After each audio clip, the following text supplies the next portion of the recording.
자, 오늘의 제목이 시냇물이 마를 때입니다. 혹시 여기 계신 분들 중에 시냇물이 마를 때 같은 경험을 하신 적이 있는지요? 우선 시냇물이 마를 때라는 이 말의 뜻이 뭔지에 대해서 먼저 설명하도록 하겠습니다. 시냇물이 마를 때라는 이 뜻은 상황이 그렇게 썩 좋지는 않은데 그런대로 견딜만 하던 상황이었습니다.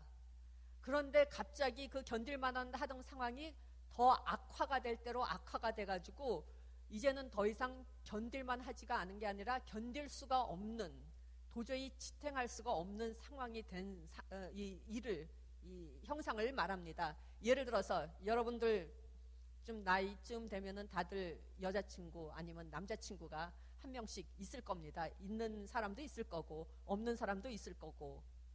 그런데 있어요. 있는데 처음에는 너무나 좋은 점만 보이고 그러니까 너무나 마음에 들어서 정말 눈에 뭐가 이렇게 덮어 씌운 것 같이 너무나 좋아가지고 한참 사귀었는데 사귀다 보니까 어느 순간에 세상에서 가장 최고인 것처럼 보였는데 어느 순간에 이게 뭐가 보이기 시작해요. 눈에 이제 꺼풀이 이제 벗기 시작하는 거예요. 그러면서 내 남자친구가 아니면 여자친구가 베스트는 아니지만은 그래도 있을만 하다. 그래도 옆에 같이 데리고 다닐만 하다. 그렇게 해가지고 약간 이렇게 꺾인 이렇게 심정으로 이렇게 사귀고 있었습니다. 만족스럽지는 않지만 그래도 하나는 있어야 되니까. 사귀고 있었는데 그마저 하나 있던 그 여자친구가 남자친구가 어느 날 이제 그만 만나자, 헤어지자 이렇게 얘기를 합니다. 만족스럽지는 않았지만은 이 없어진 상황. 그래서 이 쓰라린 심정이 이제 학기 중간에 일어났어요. 그러니까 중간고사 직전쯤 해가지고 일어나가지고 그렇게 되면 어떻게 됩니까? 중간고사를 당연히 못 치는 거예요. 중간고사를 못 칠 뿐만 아니라 그 시련의 상처로 인해서 그 남은 학기가 완전히 망치면서 학기말고사까지 다 못 치게 됐어요. 그러면 어떻게 됩니까? 여태까지 내 성적이 뭐 4.5가 만점이라고 제가 들었는데 저희 때는 4.0이었습니다. 4.0 뭐 몇 가지는 올라가지 않더라도 그런 대로 봐줄만 했는데 그 일 때문에 이제 학사 경고까지 맡았어요. 온통 단양 FFFF 해가지고. 그래가지고 이걸 어떻게 하나, 여자친구 아니면 남자친구한테 차였고 그 다음에 이제 학사 경고까지 맡고 이제 그 생각을 하면서 막 고민을 하는데 그 다음에 이제 길을 걸어가다가 너무나 골똘히 그 생각을 고민을 하면서 걷는 바람에 다가오는 차를 못 봐가지고 그 다음에 이제 교통사고까지 당했습니다. 그래가지고 침대에 누워가지고 내 인생은 왜 이렇게 될까? 왜 이렇게 비참할까? 그래도 이제까지는 그렇게 해피하지는 않았지만은 그렇게 만족스럽지는 않았지만은 그런대로 견딜만 했는데 왜 내 인생이 갑자기 이번 학기 이렇게 됐을까? 이렇게 절망적인 상황이 됐을까? 이것을 갖다가 시냇물이 마를 때라고 표현해 보았습니다. 이것은 그런데 제가 임의로 지어낸 말이 아니라 성경에 나오는 말씀입니다. 오늘의 말씀은 8절부터 시작이 되었지만은 이 말씀의 시작은 8절에서 시작되는 게 아니라 제가 지면이 부족해서 이미 8절에서부터 16절까지 해도 꽉 찼죠. 지면이 부족해가지고 그 앞에 절을 다 적지를 못했습니다. 8절 바로 앞에 절의 말씀인 제7절에 뭐라고 되어 있냐 하면은 땅에 비가 내리지 아니하므로 얼마 후에 그 시내가 마르니라. 그 시내란 거는 엘리야가 아합 왕을 피해서 도피해 있던 시냇물입니다. 온 땅에 기근이 들어서 마실 물이 없게 됐습니다. 그때 하나님께서 그곳으로 가라. 그곳에 가면 이제 까마귀가 너에게 이제 먹을 양식을 공급해 줄 것이다. 그래서 까마귀가 날아다 주는 음식을 먹고 시냇물에서 이제 물이 있으니까 그걸 먹고서 간신히 연명을 그런대로 맛있는 음식은 아니었지만 까마귀가 이거 가져다 주는 음식이 맛있을 리가 없습니다. 엄마가 만들어진 음식 같을 리는 없겠죠. 그렇지만 그런대로 이제 먹을만 해서 그것을 먹고 근근히, 그리고 시냇물이지만 그래도 먹고서 죽는 건 아니니까 근근히 연명을 했는데 내 생명을 이렇게 전적으로 의지하던 그 시냇물마저 이제 말라버렸습니다. 이 상태에서 엘리야가 어떻게 했을까요? 하나님 어떻게 해야 됩니까? 하는데 오늘 8절의 말씀에서 여호와의 말씀이 엘리야에게 임하여 이르시되 하고 이렇게 하라. 너 상황이 지금 그렇지. 이렇게 하라 하고 지시한 내용입니다. 뭐라고 하셨습니까? 너는 일어나 시돈에 속한 사르밧으로 가서 거기 머물라. 내가 그곳 과부에게 명령하여 너를 주게 하였느니라. 자, 여러분이라면은 어떻게 생각하시겠습니까? 사르밧 가면 되지. 거기 가면은 하나님이 가라 그랬으니까 거기 가면 뭔가 살 방도가 보이겠지라고 생각을 할지 모르겠지만은 제가 엘리야의 심정으로 이 말씀을 들었을 때 이걸 가만히 생각을 해보았습니다. 엘리야는 무슨 나라 말을 썼습니까? 히브리 말을 썼습니다. 히브리 말로 사르밧이라는 말의 뜻이 그렇게 범상치 않은 말의 뜻입니다. 우선 엘리야가 살던 마을, 길앗 마을을 떠나서 시냇가로 피신을 하였는데 그 시냇가의 이름이 그릿 시냇가라고 했습니다. 그릿이라는 말은 떨어진다, 단절된다, 동떨어져서 홀로라는 말입니다. 1차적인 시련입니다. 어려운 일이 닥칠 때 도피하고 싶어집니다. 바로 그릿이라는 시냇가가 그 어려운 일로부터 나는 혼자 떨어져서 홀로 있고 싶은 마음을 여기서 표현하고 있습니다. 그래서 그릿 시냇가에서 홀로 근근히 연명하고 있었는데 그마저도 거기서 더 있을 수 없는 상황이 됐습니다. 그때 하나님께서 너는 일어나 사르밧으로 가라 그랬습니다. 사르밧은 무슨 뜻인가 하면은 바로 도가니라는 뜻입니다. 도가니 탕 도가니가 아니라 얼마 전 도가니라는 영화가 크게 유행했죠. 그 도가니라는 뜻입니다. 한마디로 사르밧이라는 말의 뜻은 온갖 죄악이 만연하고 죄악이 가득 차고 온갖 불법과 불의가 가득한 그곳으로 가라. 그렇잖아도 내 문제가 너무나 많아서 지금 괴로워서 죽겠는데 어떻게 해결해야 될지 몰라가지고 지금 어찌할 바를 모르겠는데 하나님께서 나한테 말씀을 해주셨는데 그곳에서 일어나서 문제투성이가 더 많은 곳으로 사르밧으로 가라 이렇게 말씀을 하셨습니다. 여러분 같으면 어떻게 하셨겠습니까? 그렇잖아도 골치가 아파 죽겠는데 문제투성이가 세상에서 가장 많은 사르밧으로 가라 이렇게 말씀하셨습니다. 사르밧으로 가는 길 그마저 그렇게 평탄한 길은 아니었습니다. 지금 엘리야가 있는 곳은 요단 동편의 그릿 시냇가죠. 사르밧은 어디냐 하면은 반대쪽 한참 그곳까지 걸어가려면은 한 100km가 넘는 150km 되는 길입니다. 여기서 150km면은 어떻게 되나요? 제가 알기로는 여기서 서울까지가 서울까지보다 더 되는 거리입니다. 그보다도 더 긴 거리를, 더 먼 거리를 여기서 여러분들 집에 서울로 가시는 분이 많은데 서울까지 걸어가라 그러면은 미쳤다. 왜 걸어가냐? 이렇게 생각할 겁니다. 하지만 엘리야가 있던 그 그릿 시냇가에서 사르밧은 여기서 서울까지 가는 거리보다 더 먼 거리. 그것도 그렇게 평평한 길이 아니라 험한 산들이 첩첩첩첩 놓여 있는 그리고 이 이스라엘의 산들은 우리나라 산처럼 이 구릉산이 아닙니다. 이쪽에 산들은 협곡들이 있어서 그 협곡을 넘는 게 그렇게 쉬운 일이 아닙니다.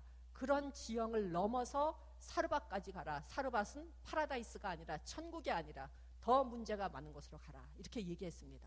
사르밧까지 가는 길, 사르밧이라는 곳, 그리고 거기서 만날 사람이 누구냐 하면은 그 사르밧에서 가장 유복하고 돈이 많고 권세가 있어서 엘리야에게 조금이라도 양식을 줄 수 있는 사람이 아니라 가서 과부를 만나라 그랬습니다. 옛날 이 구약 시대의 과부라 그러면은 모든 사회 사람들이 돌보아야 할 사람, 제일 사회적으로 불쌍하고 가난하고 약한 사람, 이런 사람을 만나러 100몇 킬로를 걸어서 사르밧이라는 곳으로 가라 이렇게 얘기를 했습니다. 이 하나님의 말씀 앞에서 엘리야는 순종하였습니다. 하나님께서 사르밧으로 가면 이렇게 해가지고 기적이 일어날 것이다 말씀해주지 않으셨습니다. 그냥 사르밧으로 가라. 그래서 과부를 만나라. 그렇지만 그 말씀에 순종해서 엘리야가 갔습니다. 엘리야가 사르밧으로 갔을 때 드디어 이 과부를 만났을 때 이 과부가 어떻게 했나요? 엘리야가 나에게 물을 달라 하고 이야기하니까 물을 가져다 주었습니다. 또 음식을 달라 하였으니까 음식을 준비해 줬는데요. 저는 이 이야기를 읽을 때마다 많은 사람들이 엘리야의 초점을 두어서, 그리고 사르밧 여인의 그 헌신의 초점을 두어서 많이 읽는 것을 제가 보는데, 제가 보기에는 이 이야기의 가장 큰 초점은 마지막 남은 밀가루와 기름, 그것으로 빵을 만들어서 자기 과부 그 사람, 자기 자신과 아들에게 먹이고, 그리고 자기도 먹고 더 이상 먹을 것이 없어서 그제는 그 다음부터는 굶어 죽을 날만을 기다려야 하는 이 상황에서 이 과부가 어떻게 했습니까? 엘리야가 그것으로, 바로 그것으로, 내가 빵을 만들기 위하여 나뭇가지를 줍고 있는 바로 그 조금 나눈 밀가루와 기름으로 너와 너의 아들을 위하여 빵을 만드는 것이 아니라 나에게 빵을 만들어 달라 했을 때 뭐라고 그랬습니까? 그 말에 순종했습니다. 엘리야를 만났을 때 이 과부의 초점은 엘리야보다도 더하면 더했지 덜한 상황은 아니었습니다. 더 어려우면 어려웠지, 더 절박하면 절박했지, 덜한 상황은 아니었음에도 불구하고 엘리야의 이 말을 들었을 때 과부의 초점이 자기 자신이 아니라 엘리야를 향했다는 이 사실에 대해서 저는 이것이야말로 참 고귀한 감정이구나 이렇게 생각을 했는데요. 여기 다 대학 교육을 받고 여러 가지 전공을 하시는데 요새 창조론, 진화론에 대해서 많이 이야기하고 있습니다. 진화론을 주창한 사람이 누구입니까? 바로 다윈입니다. 다윈이 이제 인간은 어떻게 해서 이렇게 우리 인간이 됐나, 뭐 동물은 어떻게 해서 지금 우리가 보는 그 동물이 됐나에 대해서 잘 설명을 했습니다. 그래서 다윈 같은 사람은 세계의 모든 것을 무엇으로 설명합니까? 진화론으로 설명하는데 다윈 자신이 딱 한 가지 진화론으로 도저히 설명할 수 없는 한 가지 것이 있다고 그랬습니다. 그것이 뭐냐 하면은 인간의 이타주의, 다른 사람을 생각하는 마음, 나보다 다른 사람을 생각하는 마음, 다른 사람에 대한 배려, 그리고 자신도 어려운데 다른 사람을 돕고자 하는 그 마음은 어떻게 해서 진화가 된 건지 도저히 설명이 불가능하다고 다윈 자신이 시인을 하였습니다. 이 이타적인 생각, 어떻게 해서 진화됐을까? 진화론으로 설명되지 않는다면 그것은 무엇으로 설명할 수 있을까? 이타적인 마음에 덧붙여서 저는 한 가지 더 진화론으로 설명할 수 없는 인간의 마음의 현상이 있다고 생각하는데 그것은 바로 신앙입니다. 하나님께서 엘리야에게 말씀하신 그 상황, 그 내용, 사르밧으로 가서 과부를 만나라. 이것은 가장 비논리적인 길이었고 그 가는 길도 그랬고 가는 장소도 그랬고 거기 가서 만날 사람도 그랬습니다. 이것은 논리적으로 합리적으로 도저히 설명할 수 없는 내용이었지만 그것을 따른 엘리야의 신앙이 있었습니다. 엘리야의 신앙은 인간의 방식대로 역사하시는 하나님이 아니라 하나님의 방식대로, 인간과는 다른 방식, 하나님의 방식대로 역사하시는 그 하나님을 믿는 믿음에서 그 말씀에 순종하고 따를 수 있었습니다. 인간의 방식은 무슨 방식인가? 우리들 이렇게 어려움에 처하죠. 그러면 어떻게 생각을 하나요?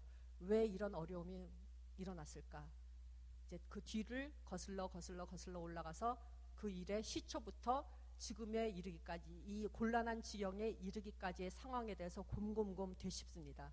그래서 이 일은 이렇기 때문에 그런 거야, 이렇기 때문에 그런 거야 하면서 하나 과거에서 현재로 하나 짚어가지고 오죠. 그거는 관계, 나와 그 사람과의 관계도 마찬가지고 나의 학업 성적이 왜 이렇게 됐을까, 이 일 때문에 하면서 그 과거에서 현재로 우리들은 그 모든 사물들을 유추하고 거기서 결론을 내리려고 합니다. 그게 인간의 방식입니다.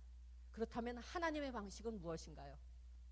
하나님의 방식은 과거에서 현재로 유추해 오는 것이 아니라 하나님의 방식은 모든 일의 맨 끝에서 모든 것을 보는 방식입니다. 소설을 예로 든다면 이 탐정소설이 있습니다. 저는 소설 중에서도 여러분 많은 나이 때 탐정소설을 굉장히 좋아해가지고 거의 읽지 않은 탐정소설이 아마 없을 겁니다. 탐정 소설의 소설가와 같은 역할을 하시는 하나님이십니다. 탐정 소설에서는 어떻게 됩니까? 살인 사건이 일어났습니다. 그러면은 그 소설 안에 있는 사람들은 누가 살인자인지, 누가 이제 범죄자인지 일어났던 사건을 하나하나 이렇게 하면서 이게 논리적으로 추론을 하면서 범인을 찾아내죠. 그렇지만은 이 소설을, 그 탐정 소설을 쓴 작가는 그 결말을 이미 알고 있습니다. 결말을 알고 그 사건을 이렇게 해가지고 하면은 더 흥미롭게 전개가 되겠지 하면서 그 마음을 두고 끝이 이렇게 될 거기 때문에 요거는 이렇게 전개시키고 이건 이렇게 전개시켜야 돼 하고 그 마음을 가지고 사건을, 소설을 전개시킵니다. 하나님이 바로 이 탐정 소설의 소설가와 같으신 분이고 우리는 그 안에 있는 등장인물들입니다. 그 탐정 소설의 등장인물들은 과거로부터 현재로 이렇게 사건을 생각하고 해결을 찾으려고 그러지만 하나님은 이미 끝에 계셔서 모든 것을 알고 계시기 때문에 그 시각에서 모든 일들을 바라보십니다. 인간의 방식과 하나님의 방식, 하나님의 방식을 믿는 사람들은 바로 하나님께서 그런 분이심을 아는 신앙을 가지고 그 하나님을 믿고 따르는 사람입니다. 엘리야와 같이 그렇게 순종할 수 있는 신앙이 바로 그러한 하나님을 주라고 고백하고 그 하나님을 믿고 따르는 믿음이 있기 때문입니다. 우리가 이렇게 하나님의 방식을 믿고 따르면은 성공이 있고 우리에게 힘이 있을 것입니다. 그 하나님을 믿고, 그런 절대 주권자인 하나님을 믿고 그 하나님을 믿고 따르기 때문에 모든 일에, 우리가 하는 모든 일에 성공이 있고 우리가 하는 모든 일에는 에너지가 있고 열정이 있어야 되는데 우리가 살다 보면 꼭 그렇게만은 되지 않습니다. 왜 그럴까? 우리들이 지금 누리고 있는 안전함, 편안함, 익숙함, 이 때때로 우리들의 성공과 우리들이 앞으로 가야 할 길을 막는 가장 큰 적이 아닌가 그렇게 생각을 하게 됩니다. 왜냐하면 안전하다고 느낄 때, 그리고 나의 지금 있는 이 상태가 너무나 편안하다고 생각할 때, 그리고 익숙한 환경이기 때문에 변화가 필요 없다고 생각할 때 우리들은 어떻게 되나요? 하나님을 잊어버립니다. 하나님의 도움이 그다지 필요 없다고, 그 필요성을 느끼지 못하기 때문에 하나님을 잊어버리고 맙니다. 그러다가 어려운 상황이 닥치게 되면 하나님을 찾게 되는데 그때 하나님께서 모든 것을 나에게 내어놓으라, 그리고 내 말에 따르라 이렇게 말씀하시는데 우리들은 뭐라고 대답합니까? 하나님, 그 사람과의 관계만은 내가 결코 하나님께 내어드릴 수 없습니다. 그것은 내가 어떻게 좌지우지해야 됩니다. 그 계획만은 제가 어떻게 조금 해봐야 되겠습니다. 그 활동만은, 그 영역만은 제가 움켜쥐고 제가 원하는 대로 되어야 합니다. 혹시 지금 여러분의 삶 속에서 하나님께 내어놓지 못하는 어떤 부분이 있는지 한번 생각해 보시기 바랍니다. 무엇을 하나님께 내놓지 못하고 있는가? 내놓지 못하고 있기 때문에 내가 손에 쥐고 있는 그 조그마한 가방 속에 그것을 담아가지고 서 있는 이 모습, 지금 당장은 그것을 내가 쥐고 있기 때문에, 그것은 내 것이기 때문에 내가 어떻게 할 수 있고 내가 컨트롤할 수 있다고 생각할지 모르지만은 시간이 지나고 몇십 년의 시간이 흐른 다음에 생각을 해보면은 그것을 쥐고 있었기 때문에 하나님의 더 큰 복을 놓쳐버리지는 않았나 한번 생각해 보시기 바랍니다. 하나님의 풍성함을 놓치고 살고 있지는 않은가? 인생에서 하나님께서 베푸시는, 하나님께서 보여주시는 기적을 보기를 원한다면은 모든 것을 내어놓아야 합니다. 그것쯤은 아주 너무나 작고 사소한 것이어서 크신 하나님은 그런 거는 중요하지 않으니까 그냥 간구하실 거야. 바로 그렇게 생각하는 그것까지도 그것이 바로 여러분의 인생에서 하나님의 역사를 막는 장애물이 될 수 있다는 것을 생각하시고 그 작은 사소한 것까지도 모두 하나님께 내어놓으시기 바랍니다. 하나님의 방식대로 하나님의 일이 진행되도록 내 모든 것을 내놓을 때, 그때 우리들은 하나님께서 주시는 모든 좋은 것들을 받게 됩니다.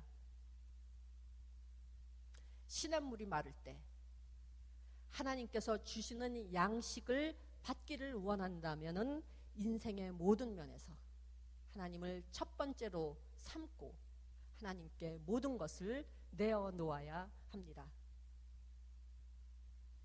하나님의 방식을 믿고 따르는 사람들, 엘리야와 같은 사람들, 그리고 사르밧의 과부와 같은 사람들, 이 사람들은 마지막 한 방울 남은 기름, 그리고 마지막 남은 한 줌의 그 밀가루가 현실인을 뜻이 다른 사람들은 다른 사람들은 보고 있을지 모르지만은 이 사람들에게 있어서는 내 눈앞에 보이는 그것이 현실이 아니라 하나님의 현실은 따로 있다는 것을 믿고 그것을 볼 줄 아는 통찰력을 가진 사람입니다. 얼마 전에, 몇 년 전에 한국에서도 그 광고가 있었을지 모르지만은 TV에 나오는 광고가 있었습니다. 그 벤츠 광고였나 그랬는데요. 벤츠였던 것 같습니다. 그 뭐라고 돼 있냐면은 Perception is not reality. 무엇입니까? 우리가 인식하는 것, 지각하는 것은 현실이 아닐 수도 있다는 뜻입니다. 내가 지금 보고 있는 현실, 그것이 정말 내가 인간적인 제한적인 눈으로 보는 현실인지 아니면 하나님께서 보여주시는 현실인지 가만히 생각해 보시기 바랍니다. 인간적인 현실은 제한적이고 제한된 관용만 베풀지만은 하나님께서 보시는 이 현실은 무제한적이고 무조건적인 관용을 베푸십니다. 풍성함이 있는 곳이 바로 이 하나님의 현실입니다. 지금 보고 있는 현실이 어떤 현실인지, 여러분의 현실이 어떤 현실인지 한번 생각해 보시기 바랍니다.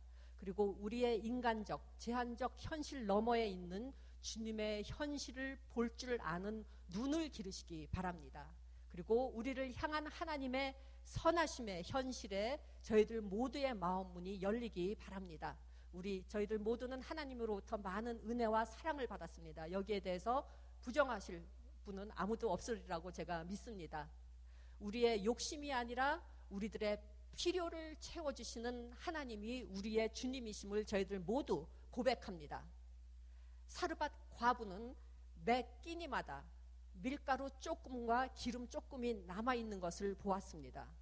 하루 3끼가 있죠. 아침, 점심, 저녁. 아침 하러 들어갔을 때, 부엌으로 갔을 때 딱 3사람이 먹을, 엘리야와 그 과부와 그 아들이 먹을, 3사람이 먹을 양의 밀가루, 그 3사람이 먹을 양의 기름이 있는 것을 보았습니다. 그것으로 빵을 했습니다. 점심때 부엌으로 들어가 봤습니다. 거기 또 그만큼의 밀가루와 기름이 있었습니다. 자, 여러분이 만약 이 사르밧 과부와 같은 상황에 처했다면 어떻게 생각했나요? 이제 밀가루와 기름이 요만큼 남았으니까 그 다음 끼니에 이 밀가루와 조금 남은 밀가루와 이 기름이 없어지면 어떻게 할까? 이렇게 생각하면서 수년간의 생활을 보낼 겁니까? 아니면은 이 사르밧 과부나 엘리야처럼 굳건한 신앙을 가지고 그래, 내가 가진 것은 없지만은 그 다음 끼니에도 하나님께서 요 필요한 만큼은 채워주실 거야 라는 이러한 신념과 확신을 가지고 지내시겠습니까? 이와 비슷한 상황이 저희들 각자에게 다 경험한 일일 것입니다. 저에게도 그와 비슷한 상황이 있었고, 여러분은 여러분 나름대로 그와 사르밧 과부와 비슷한 상황이 있었을 것입니다. 나에게 필요한 만큼만 채워주시는 그 하나님, 지금 요만큼 필요하기 때문에 하나님이 이만큼 채워주셨습니다. 그리고 이 일이 지나면은 그 다음에 또 어떤 일이 있어서 그만큼 어떤 만큼 나에게 필요한 일들이 뭐들이 있을까, 음식들이 있을 것이고 아니면 어떤 필요한 그런 것들이 있을 것인데 그 다음에 하나님께서 나를 채워주실까 아닐까 이렇게 고민을 하면서 걱정을 하면서 인생을 살고 계십니까? 아니면은 이 필요를 지금 채워주셨으니까 다음번에도 하나님께서 하나님의 일을 하면은 하나님께서 필요한 것으로 채워주실 거야 하는 신앙을 가지고 여러분들 살고 계십니까? 두 가지 길이 있습니다. 항상 우리들의 필요를 채워주시는을 믿고 따르며 확신을 가지고 기쁜 마음으로 사는 삶이 있고, 그렇지 않고 항상 부족한 것을 바라보면서 나에게는 왜 이런 것이 없을까, 이러한 것이 없을까, 그쪽 면만을 바라보면서 사는, 그래서 걱정하면서 근심하면서 사는 삶이 있습니다. 여러분 앞에는 두 가지의 길이 있는데 어느 쪽을 선택하실 겁니까? 하나님께서 나를 위하여 놀라운 양식을 제공해 주심을 여러분들은 믿으십니까? 이때는 예 하고 크게 믿으십니까? 예. 자, 그리고 나 자신의 문제가, 우리 자신의 문제가 버거울지라도, 너무나 나의 십자가가 너무나 무거워서 감당하기가 어려울지라도 사르밧 과부처럼 이웃이 겪고 있는 문제를, 그 곤란을 해결해 주기 위해서 발벗고 도움을 주시겠습니까? 예. 자, 연습 시작. 도움을 주시겠습니까? 네. 예. 자, 그 다음에 살아계신 하나님의 역사하심이 있음을 믿고 확신하십니까? 제일 크게 시작. 예. 예. 예. 웃는 모습을 보니까 저도 기분이 좋습니다. 저는 역사를 참 좋아하는데요. 역사는 가만히 제 역사책을 읽다 보면은 역사의 큰 사건들은 큰 일에서 시작되는 것이 아니라 작은 일에서, 종종 작은 일에서 시작되는 것을 제가 보게 됩니다. 작은 사건, 일상적인 일에서 비롯됩니다. 우리들이 하나님을 신뢰할 때, 하나님을 믿을 때 가장 작은 것, 가장 일상적인 행동이, 그 행동이야말로 가장 삶을 변화시키고 역사를 변화시키는 결과를 낳을 수 있습니다. 오늘의 이야기가 바로 그 이야기입니다. 사르밧의 평범한 과부, 이 문제 많은 도시 사르밧이라는 곳에 사는 익명의, 우리가 알지 못하는 무명의 이 과부의 조용한 환대도 아주 거창한 환대가 아닙니다. 떡 하나 해준 거죠. 이 환대가 3000년이 지난 오늘 이 시간까지 읽혀지고 이야기되어지고 선포되어지고 있습니다. 시냇가에 던진 하나의 조약돌이 파장을 일으키면서 쭉쭉쭉쭉 나가죠. 이 잔잔한 파장이 일듯이 신앙이라는, 우리들이 세상 속에 던진 이 조약돌이 역사라는 물에 파장을 일으키기 바랍니다.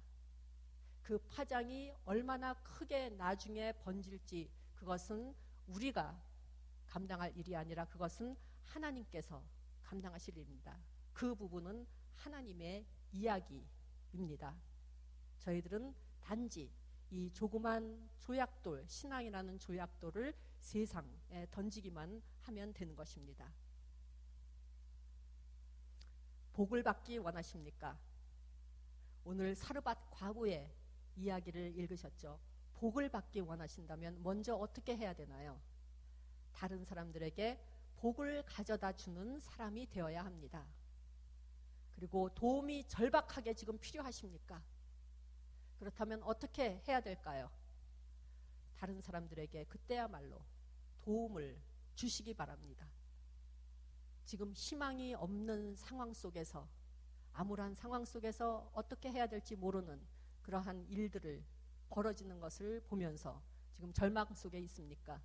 그럴 때일수록 어떻게 해야 됩니까? 다른 사람들에게 희망과 용기를 주는 사람이 되기 바랍니다. 그때 그렇게 나에게는 지금 희망이 없지만 다른 사람에게 희망을 줄 때, 나에게 지금 도움이 필요하지만 그럼에도 불구하고 다른 사람들에게 도움을 줄 때, 그때 하나님께서는 이 모든 것을 여러분에게 풍족하게 계속 공급해 주실 것입니다. 다른 사람들이 가진 꿈이 있습니다.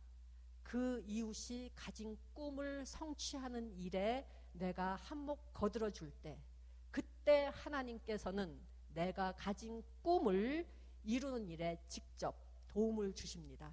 이것을 믿으십니까? 예. 자, 감사합니다.